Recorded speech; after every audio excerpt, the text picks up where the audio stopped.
Well, her children came to Mansio Men's when I was a teacher there, so I knew all three of her kids as students, and then she became a teacher after they got into the regular preschool and on. So known her for a long time that way, and then she was into taking over the school, which was a great idea.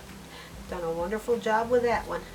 Janet, I am so appreciative of all that you do for Mansio Men's, and I want you to know that the impact this school has on my kids, I see it every day in how they act, how they behave, their character, their nature, and I have such fond memories of Mansio.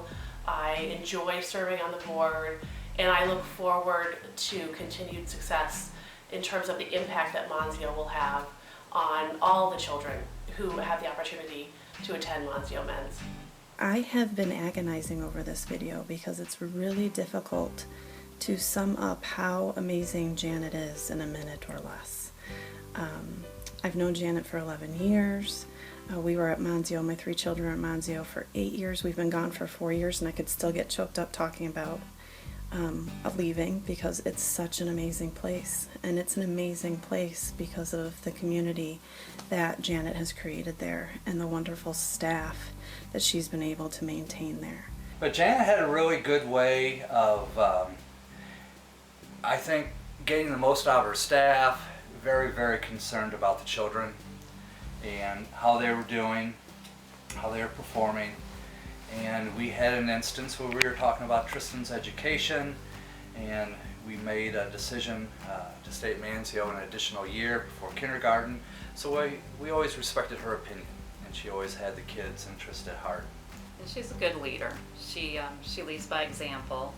She expects people to get involved, and because of that expectation, that's why she develops such a good, strong community with all the parents and as a whole, where you don't really find that very much. She has great relationships. She's been the administrator ever since I've been there, but she really has a heart to be in the classroom, and I would see that in the afternoon after school when she would be interacting with the children and doing extensions, especially with the sensorial. I always was amazed because she was as involved as the children, and she was as excited as the children, and I always thought her heart has always stayed in the classroom, and that's why I think she's always been such a proponent for Montessori learning in Geneva. The success of Mansio Men's is Janet's leadership and how everyone in the building has the same goal, and it's always from the top down, and you can see it every day when you go there, and also you can see it in how the people stay there for a long time. I mean, when I checked into all the different schools, they had the lowest turnover, and they still do. I mean, the teachers that my children have are still there unless they retired, which they were there, obviously for 15 and 20 years. And Janet being there 30 years, again, people don't stay unless it's the right thing to do. Thank you, Janet. Thank you, Miss Janet. Thanks, Miss Janet. Thank you, Miss Janet. Thank you, Miss Janet. Thank you, Miss Janet.